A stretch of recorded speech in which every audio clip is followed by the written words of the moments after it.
Hi, I'm Batya Novick, a therapist and founder of the Cala Collective.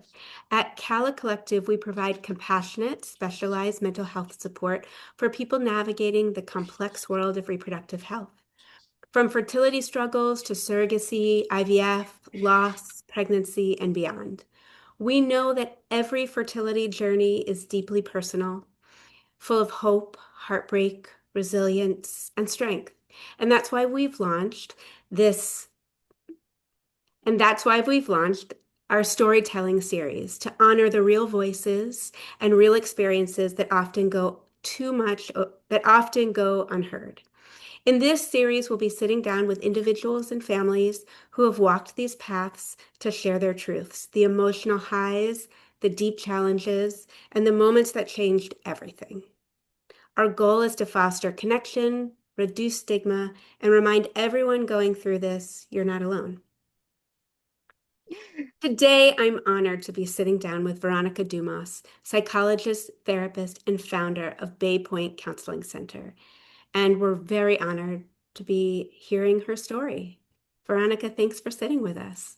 Thank you, Batya. I am very excited to be sitting here and hoping to contribute as much as I can to the field of infertility and mental health in general. And today is a special interview because not only do we get to hear Veronica's story regarding fertility, but as a psychologist, we get to also talk about what it means when you're not only a patient experiencing this, but a professional as well in the mental health sphere. So I'm really excited to have this conversation. Can you tell us a little bit about your fertility story, how it started, and how you hoped it would be in the beginning? Of course. So, Batya, my husband and I got married pretty young, compared to the average. We were college sweethearts and we got married I was 24, he was 25. But I really wanted to do my doctorate. And so I always said that was my first baby. And I wanted to make sure that I delayed pregnancy until I was done with my doctorate, hoping that getting pregnant was going to be very easy. And as a bit of a type A personality, I was, planning everything accordingly. I was going to finish my doctorate. And as soon as I was done with my doctorate, then I would become a mother and so on and so forth. And life kind of taught me that you can't always plan things so perfectly. So it wasn't until I was 30 years old and I had just finished my doctorate, I was starting my postdoc, that I decided that I wanted to start trying.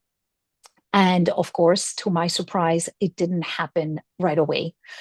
Um, the first 6 months were kind of like, okay, I understand it's not going to happen so as fast as I thought it would.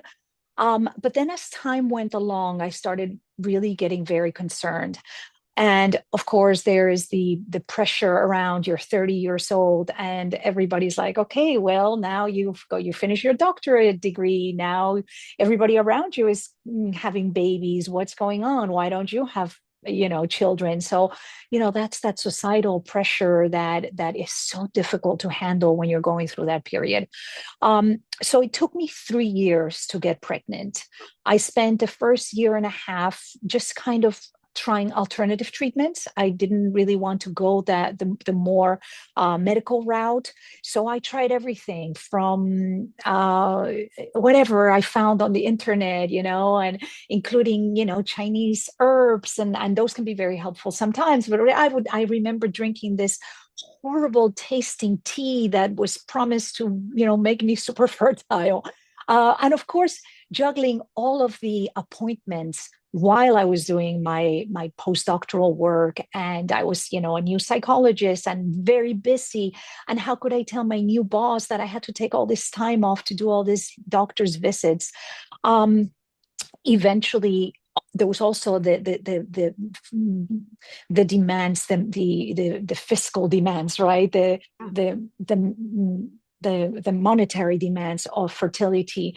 And my husband and I were not quite ready to invest what IVF was requiring us to invest. We were a At young that point, couple. there was probably no insurance that covered IVF at that point. No, No, not at all. Not at all. So everything was out of pocket. And again, we're, young couple, both of us, starting our careers, had just invested a lot of money on my doctorate. So to think now of investing all this money on having a child, it was really, really difficult for us financially. So we eventually decided to go to a fertility doctor. I went through two fertility doctors, had pretty bad experiences with the first one. Surprisingly enough, I felt that they just weren't getting what I was going through emotionally. They may be getting what I was going through physically, physiologically, but they were not understanding my emotional journey at all. And I felt very unheard by the doctors that I was going to see. Eventually my journey I ended up with a doctor where I really did feel a connection, and she was wonderful, and I conceived my son through IUI, and not on the first trial, but I went through several trials, and of course the journey of giving yourself injections and the Clomid, and I know everything has changed a little bit and some things haven't so much, but going through all of that while being a therapist. So I would go in between clients. I would have to shoot my injection and in the bathroom while people were knocking at the door. That's just really, really challenging. And then in between, my son was born in 2004. He was a healthy boy, and he's now almost 21. And then in between my son and my daughter, my son was actually a twin, and I miscarried the twin. And then between my son and my daughter, I had three miscarriages. Wow. And then my daughter, I also conceived with treatment, and I miscarried her twin at week 14. So I was really discharged from the specialist. I was ready to go with my OBGYN. I was thinking I was going to have twins. We even like made arrangements, and like we bought a house, and everything was arranged around this idea of having twins. And then I went to my 14th week appointment, and one of the babies the heartbeat was not beating. So in total, I basically lost five babies along the way in the journey. Losses is a lot. Yes, in the journey of conception. So I am very lucky to say I have two wonderful kids, my boy and my girl, that have made me so happy throughout my life. They're just amazing, but it was really hard for those years of pre-conception, and then the losses that I had in between my son and my daughter and the twins of both of my kids. That's right. And you bring up so many important things I'd love to unpack. I mean, but if we start at where we are right now, the idea that you go into a pregnancy thinking, I'm having twins, it's this, and then having to struggle with still having a pregnancy that you want to feel connected to and joyful about, while also feeling the loss of that second pregnancy, the twin, and probably a lot of fear around the pregnancy in total. And you went through this twice, which is incredibly at odds Mm, with statistics. I mean, I feel yeah. like as a therapist that specializes in reproductive mental health, I tell people all the time, math, logic, statistics don't follow rules in reproductive medicine. But because this is so rare, but how did you get through how those pregnancies with your son and your daughter going through loss at the same time as the pregnancy? Yeah, I really, with my son, I really kept, it was very early on in the pregnancy, and I was just really positive in the idea that this one was going to work. But of course, yeah, always a little bit fearful. Um, and even when he was born, he had jaundice, and I had to leave him in the hospital, and it was one of the worst days of my life to have to leave the hospital after giving birth to my son without my son in my hands. It was just heartbreaking. And it was only a day that he's, stayed in the hospital. And of course, I brought him home with a little lamp, and he was fine after a week.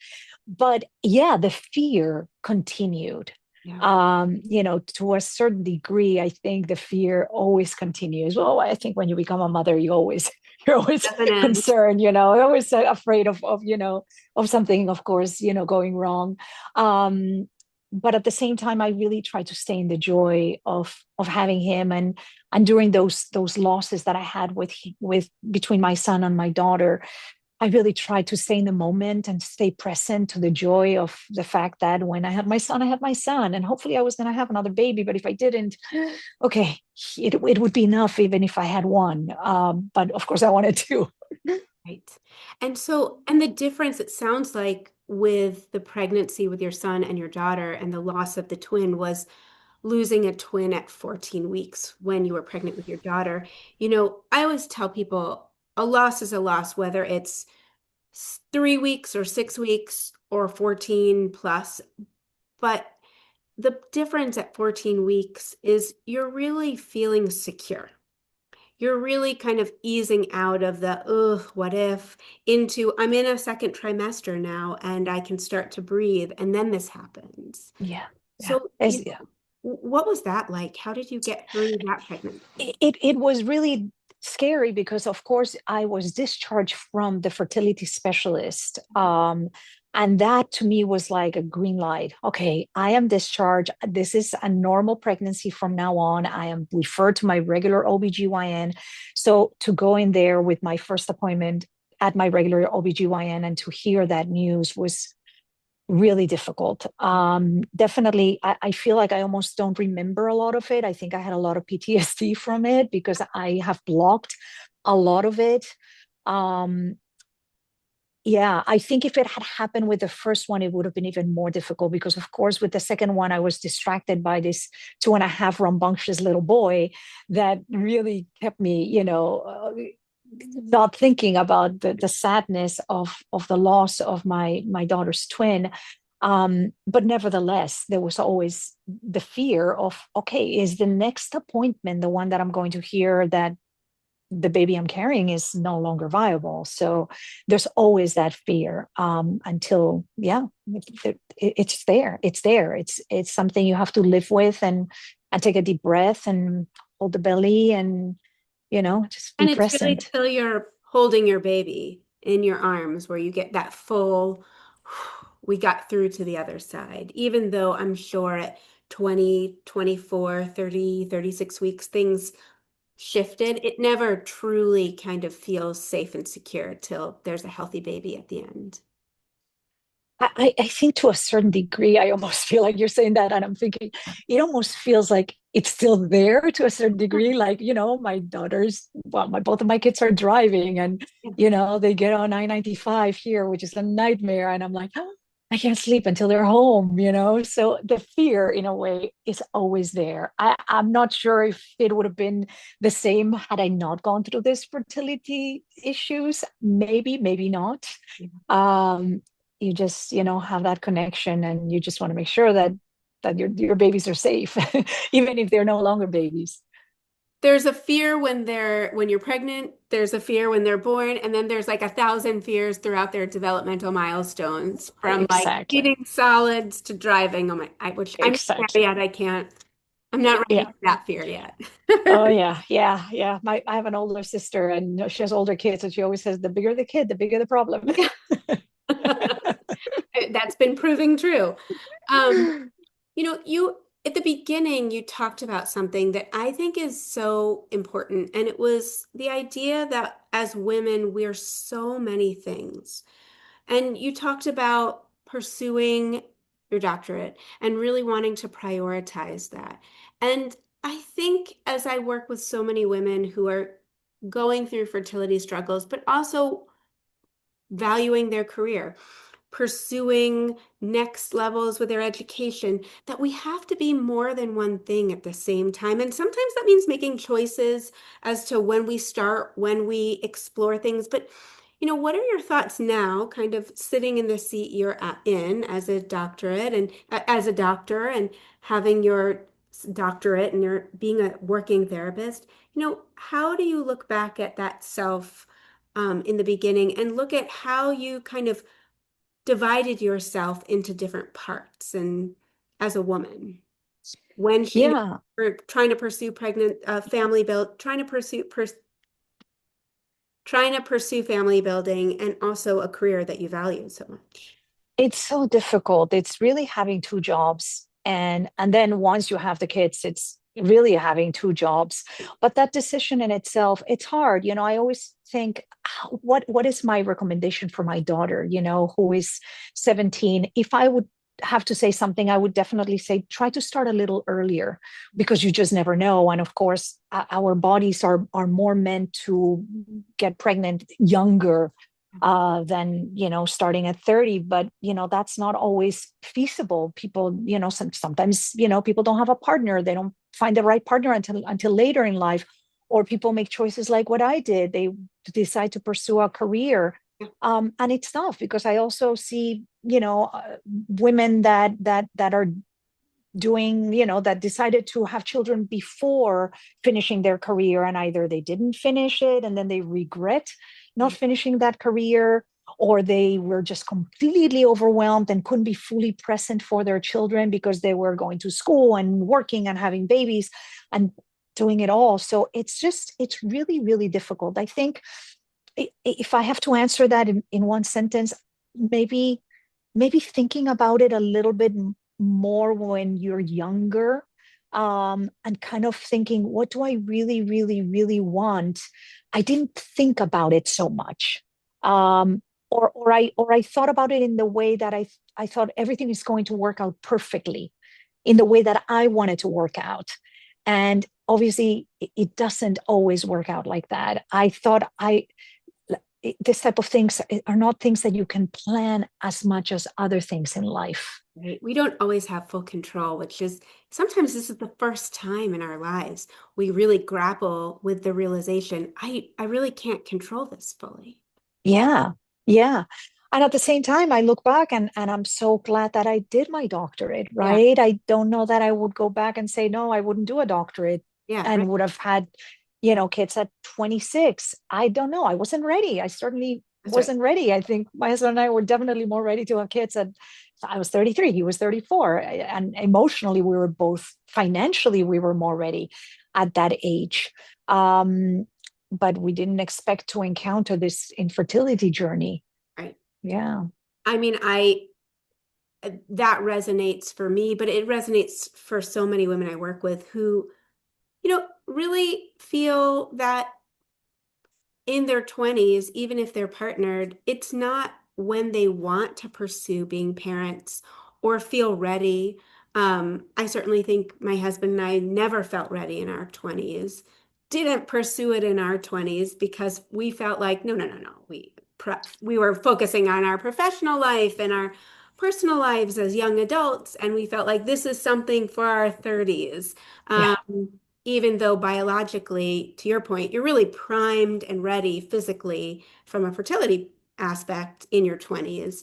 It's not always the right time, and there's so many other aspects that are important. It's a real complexity that I think women unfortunately have to face more than men is the choices and to be honest about those choices for yourself.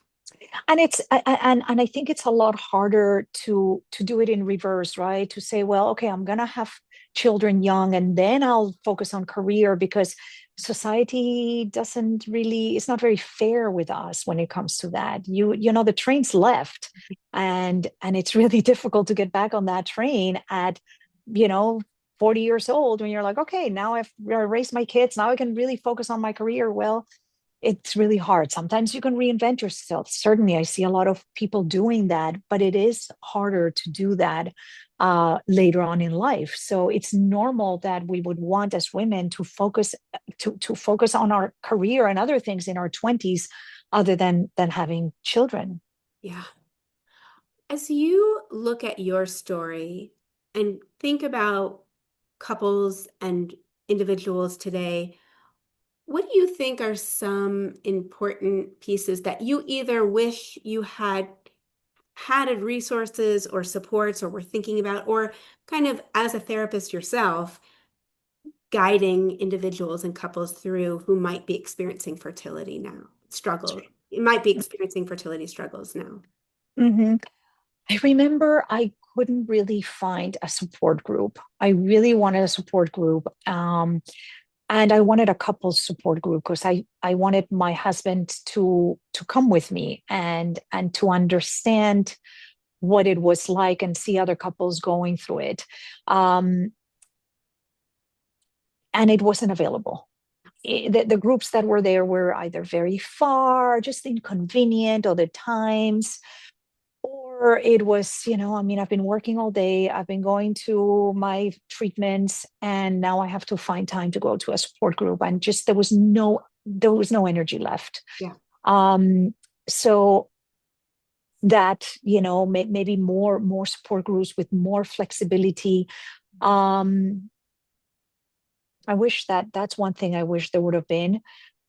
I wish doctors were better trained at bedside manners. Mhm. I had one doctor, as I was going through one of the procedures, to identify what was going on with me, to identify the reason for my infertility.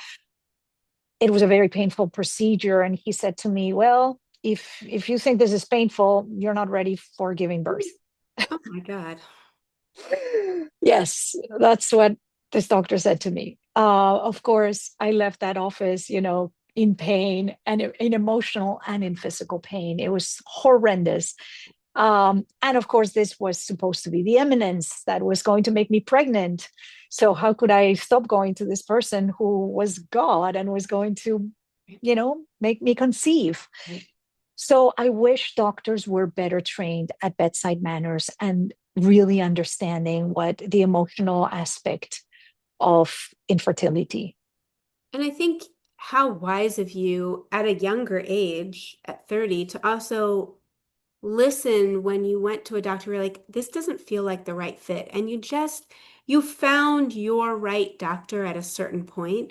And I always think it's one of the few areas of medicine where you really need to ensure that your doctor makes you feel heard, makes you feel seen, makes you feel emotionally cared for. If you go to a cardiologist, you just kind of do what they say, and that's okay. And they don't need to have the best bedside manner, they just need to be a good doctor. But with reproductive health, you really need somebody that makes you feel safe and secure as well as medically cared for. It's a unique relationship. And you were cued in then, which is amazing when there wasn't that much narrative around that. Yeah, and doctors that also understand the male component of this, because yeah, you're treating usually, most of the times you're treating the female, but there's an impact also on males for infertility on the other partner that's not going through the physical aspects of the infertility. So that's another part of the bedside manners and just knowing how to treat, how to deal with Yeah. the people that show up in a medical office for infertility. I agree. I think it's so important. And couples work is such an important piece in this experience, whether it's the doctor engaging both people in the relationship, even though one might be going through it. Though it's so interesting now in the field of reproductive medicine how much we're starting to learn about male factor issues. So I think we're only now starting to unearth some more data, but how it's not just one person who's the patient, that there's two people in this situation, and how is it affecting the other person, even if they're not the ones going through treatment? Exactly. I'm so absolutely sorry. Yeah, just how couples get impacted by this. And it's interesting how sometimes the person in the relationship who isn't going through the fertility struggles or isn't the one um, carrying the pregnancy feel so isolated or feel like they can't have emotions. Their job is just to be strong when, of course, they're going through this just as much as their partner is. Yeah, absolutely. Absolutely. Yeah. I mean, I think definitely my husband could have also benefited from a male support group going through the process. It took him longer, of course, to kind of be affected. I think, and that's just the difference of I think the partner that's going through the medical procedures versus the other partner. Um, and I think for men, he's also, of a different culture. And he was like, if I have a baby later on in life, I'm okay. Like most of his friends had babies much later on. So he was like, it's okay. But there was a time when yeah, he was starting to get worried as well. Right, right. And that's also the difference, right? For men, they have a little bit more of a leisure pace with when they start a family, whereas for women, we might want to start later and we can preserve our eggs and embryos and all of that, but biologically, we don't have as much flexibility in the amount of time we have to have healthy, to use our biology in a healthy way. So we have a healthy Absolutely. ovarian reserve. I always thank that movie with Danny DeVito and I forget the actress that, she yells out, she's like, my biological clock is ticking. Yeah. I think that was like one of the first movies where the fertility was actually put And out name there, that, right? named, right? And people understand a little bit better when you have the social references to infertility. So now you have an amazing 16-year-old and 21-year-old. 17 and 20, almost 18 and 21. Yeah. Wow. So almost 18 and 21. And when you think about your story, your fertility story now, kind of having your two beautiful children, having watched them grow through most of their childhood, now they're in the young adult, late adolescent. Yeah. But when you think back on the fertility story now, what still is there emotionally? Is there anything there? Is it just a part of your story, or are there pain points that live on? I told my kids when they were old enough that they had been twins, and so that's definitely part of their story, especially for my daughter. And it was very interesting because before I even told her, she was about 2.5, 3 years old. She started to talk, and one night she goes, "Mommy, I feel like there's something missing. Like a part of me is missing, Mommy." I it was incredible that she said that to me. And I can only imagine that at some level, at some cellular level, those 14 gestational weeks, the first 14, she shared and Yes. then she didn't, and what that did to, you know, in general to her development and the sense of something it was there and then it wasn't. Mhm. So it's part of her story. It's part of, and then, we've of course made, jokes about it, and it becomes, like Woody Allen says, comedy's tragedy plus time. Uh, You made it part of their identity and their story, but not, they don't have the burden of the grief or the pain, etc. no, no. I think I carry with me the gratitude, Mhm. immense gratitude. I don't take it for granted ever that I have these two amazing, healthy, beautiful children. I don't take it for granted Amazing. because I know that I could have had a different story. Yeah, And I was blessed enough to have the story that I have. amazing. So I don't take it for granted any day. And I really feel for the people that are going through infertility now. I know how hard that experience is. Yeah. I know how difficult, how lonely, especially lonely. I remember feeling very lonely because most of my friends were getting pregnant, and I of course was invited to all this baby showers and christenings, and the That's right. babies were being born all around me, Yeah. and I wasn't part of that club Yeah. for a long time, and it's very difficult. You don't expect it. No, it's very Eh, lonely. And it usually feels like when you're struggling, everyone's getting pregnant at the drop of a dime. yeah, Whether they are or aren't, whether they had their own story or not, you can't see it because you can just feel your own pain in reflection. absolutely, absolutely. So yeah, it's always part of my story. Now more with gratitude than anything else, and with empathy for the people that that are going through infertility, for the people that that are still grieving the inability to have a child, if they've, if they're in that stage of their life where they haven't been able to have a child. Um, yeah, it's very difficult. It's a very difficult process. Yeah. I'm so grateful that you were sharing your story with us. I feel very lucky. I think everybody's story is so unique and so much wealth gets shared through each of them. And I'm really grateful that you were able to share your story with us. It was a pleasure for me. And yeah, I think the more stories people hear, the more hope you have, because it's really about that. It's about finding a glimmer of hope. Right. And when you hear a story of somebody that was going through something similar to what you're going through, and that they ended up being in a better place, it elevates that glimmer of hope a little bit. And sometimes that's all you need to get through the day. That's right. That's right. I mean, and that's the impetus of what we're doing is to share that each story is unique and nuanced. And we also share so many themes. So you're not alone in this experience, even if every story is a little different. People have walked and are walking beside you constantly.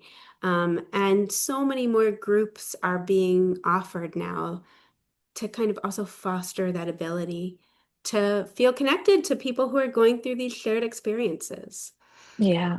At Cala Collective, we offer these very nuanced groups for new to IVF, for folks who are going through a recurring story of fertility and unexplained infertility, and those who then are pregnant after a journey, which you know is a very nuanced and scary moment that you want to celebrate and also gets quite scary. So there's so many ways to build community of other people that are going through this, which is so important. Yeah. And it's great that you have divided them up and you have groups for people in different stages. I remember also when I was choosing, whether or not to be part of a group, the fear of, if somebody's in a group and people start getting pregnant around me, I just can't handle that. I can't handle any for, and of course it can happen, and you wish them all the best. But at the same time, it comes to a point where you just have nothing left. Your threshold of joy for other people, you're in such a deep place that it's really hard to find that joy for others when you have such deep pain. Yeah, I agree. I couldn't say it better. Thank you, Veronica. This was wonderful. Really, My pleasure, Batya, and thank you for all the work you do in this field.